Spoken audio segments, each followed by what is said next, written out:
दिल्ली में बैठा तानाशाह, नारा क्या था? अब की बार 400 पार।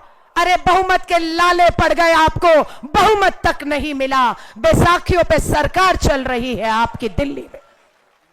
नतीजा यह हुआ कि आज लोकतंत्र के अंदर एक मजबूत विपक्ष है और इस विपक्ष के नेता का नाम लोकसभा में है श्री राहुल गांधी, जो अभी आपके बीच में होकर गए, आपको ताकत देकर आपसे ताकत लेकर वापस लौटे।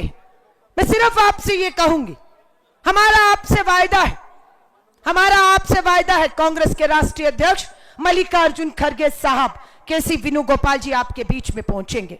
आपसे वायदा है, यहां पर पूर्ण बहुमत की 5 साल चलने वाली स्थिर ईमानदार सरकार बनने वाली है, जो दिल्ली के सामने घुटने नहीं टेकेगी, डट कर मुकाबला करेगी। आपके हक, आपके अधिकार, आपके पूर्ण राज्य का दर्जा आपको वापस लौटा कर देगी।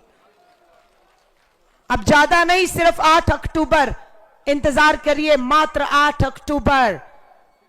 जो जम्मू कश्मीर की चाबी दिल्ली ने अपने हाथ में रखी थी, कठपुतली बनाकर राष्ट्रपति शासन लगाकर यहां पर अपने फैसले हम पर थोपे जा रहे थे, अब उसका अंत हो रहा है और जम्मू कश्मीर के हाथ में अपनी बागडोर आने वाली है।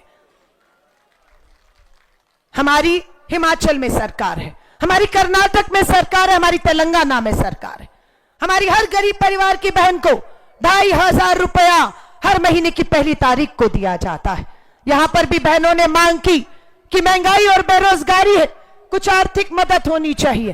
पूरी उम्मीद है अभी राष्ट्रीय अध्यक्ष मल्लिकार्जुन खड़गे साहब आपके बीच में होंगे और जरूर आपके लिए हमारी गारंटी, हमारा घोषणा पत्र आपके बीच में होगा। यहां बेरोजगारी से युवा त्रस्त है, हमें एहसास है उन बुजुर्ग कंधों का, चाहे वो मां बाप हैं, कि बेटों के पास रोजगार नहीं, काम धंधा नहीं। महंगाई, हम यहां पर रोजगार, सरकारी पक्की नौकरियां के संसाधन हर तरीके से खोलने जा रहे हैं। जो विकास फारूक अब्दुल्ला साहब के समय में हुआ, कांग्रेस की सरकार में समय में हुआ, मैं अभी भी देख कर आ रही थी अवंतिकापुर तराल में कि रास्ते में बड़े बड़े एम्स, एजुकेशन इंस्टीट्यूट्स जो बनने की तैयारी में थे, अधूरे पड़े हुए हैं। मात्र 5 साल दे दीजिएगा, यहां की तस्वीर बदलेंगे और आपके हालात बदलेंगे, यह हमारा आपसे वायदा है। जम्मू कश्मीर में सरकार बनते ही, हरियाणा में भी सरकार बनते ही अगला पड़ाव महाराष्ट्र में भाजपा के पांव उखाड़ेंगे और जिस दिन महाराष्ट्र में भी हारेंगे, दिल्ली में इनकी सरकार की उल्टी गिनती शुरू होने वाली। जुल्मों का बदला लेना होगा हमें। यहां पर पीडीपी का जिक्र किया जा रहा है, हमें मालूम है भाजपा ने कभी भी जम्मू और कश्मीर में सपने में भी नहीं सोचा होगा कि वो यहां पर अपने मंसूबों में कभी कामयाब हो पाएंगे, नफरत के जहर के बांटने के बीज बो पाएंगे। पर पीडीपी ने उनके लिए रास्ता खोला और भाजपा पीडीपी की सरकार बनी, जिसका खामियाजा, जिसका नुकसान पूरे जम्मू कश्मीर की आवाम को भुगतना पड़ा। और आज आप सबसे कहूंगी, बटिएगा मत। हम संविधान बचाने निकले हैं, हम लोकतंत्र बचाने निकले हैं, हम संविधान में मिले दलित, आदिवासी, हमारे जितने भी अल्पसंख्यक भाई बहन हैं, गरीब, उनका हक बचाने निकले हैं, उन्हें संविधान का हक दिलाने निकले हैं। आज देश भर में अल्पसंख्यक हमारे भाई बहनों के ऊपर जुल्म और अत्याचार हो रहे हैं। हरियाणा के अंदर एक गरीब मजदूर की खाने की थाली में क्या है, इस शक के आधार पर हरियाणा भाजपा की डबल इंजन की सरकार में उस गरीब मजदूर की हत्या कर दी जाती है। महाराष्ट्र की ट्रेन में एक अल्पसंख्यक बुजुर्ग सफर कर रहा है, भाजपाइयों को वो भी मंजूर नहीं, उस बुजुर्ग अल्पसंख्यक के ऊपर हमले किए जाते हैं। आज हम सबको इस देश को एक रखना है। आज आपसे 2 शब्द कह के अपनी बात को समाप्त करूंगी। बहुत सीनियर लीडर बैठे। हिंदुस्तान आपका, हमारा है। यह हिंदुस्तान एक सुंदर, खूबसूरत, महकते हुए गुलिस्तान की तरह है। इस हिंदुस्तान के बगीचे में, बगिया में बहुत से फूल खिलते हैं और बहुत से फूल खिल जाने से पहले ही सरहदों पर कहें, इस देश की हिफाजत में कहें। यहां पर मैं देख रही हूं सुरक्षा में चारों तरफ किसकी हिफाजत में वो खड़े हैं। वो हमारी और आपकी हिफाजत में खड़े हुए हैं। अपना घर बार परिवार छोड़कर हर रोज अखबार खोलते हैं और कितने हमारे जवान जम्मू कश्मीर की पुलिस में हो और सेना में शहीद हो जाते हैं। किसके लिए?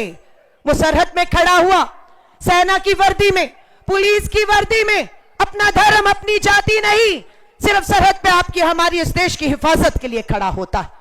लेकिन दुख और चिंता होती है, मणिपुर के अंदर भाजपा की डबल इंजन की सरकार में 1 महीने से मणिपुर जलता है। बेटियों के साथ, आदिवासी बेटियों के साथ सामूहिक बलात्कार होता है और पता चलता है कि प्रधानमंत्री जी आप खामोश और चुप हैं, शांति की अपील करने मणिपुर में नहीं जाते हैं। और वहां पता लगता है कि एक भारतीय सेना के जवान की पत्नी के साथ भी वहां पर गलत काम होता है, तब भी आप चुप रहते हैं। आज उन सब की आवाज बनकर आपको और हमें गूंजना है। आज खतरा सरहदों पे, सरहदों की हमें चिंता नहीं है, क्योंकि सरहदों पर हमारे देश के जवान अपनी जान हथेली पर लेकर खड़े हुए हैं। आज हमें डर है तो सरहदों के भीतर इन सांप्रदायिक दलों से जो हिंदू मुस्लिम करके लोगों क्या खा रहे हैं, क्या पहन रहे हैं, उसे देखकर हमला कर रहे हैं। मैं इसीलिए गुलिस्तान पर आती हूं कि हिंदुस्तान के गुलिस्तान में बहुत से फूल खिल रहे हैं और बहुत से फूल खिलने से पहले मुरझा जा रहे हैं। इन मुरझा जाने वाले फूलों को आपको और हमें बचाना है। 2 शब्द कहूंगी। इस हिंदुस्तान की बहुत सी शाखाएं हैं, जम्मू कश्मीर भी उस हिंदुस्तान की एक शाखा है।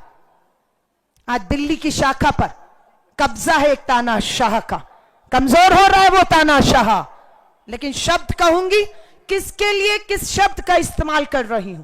जम्मू कश्मीर के लोग बहुत समझदार हैं, समझेंगे कि किसके लिए क्या कहकर मैं अपने 2 शब्दों के साथ अपील करके जाऊंगी। तारीख है 18 सितंबर। 18 सितंबर पहला चरण, 25 सितंबर दूसरे चरण का चुनाव, 1 अक्टूबर तीसरे चरण का चुनाव और 8 अक्टूबर को जम्मू कश्मीर में नेशनल कॉन्फ्रेंस कांग्रेस की पूर्ण बहुमत की सरकार। 10 साल आपने अन्याय, अत्याचार, कुशासन सहा है, जातियां सही हैं, जुल्म सहे हैं। 10 सालों तक अब उससे मुक्त होने का समय आ चुका है, आजाद होने का समय आ चुका है। मैं सिर्फ आपसे यह कहूंगी, राहुल गांधी जी ने जब भारत जोड़ो यात्रा कन्याकुमारी से शुरू की तो मकसद था दक्षिण से उत्तर कश्मीर के कन्याकुमारी तक पहुंचना है।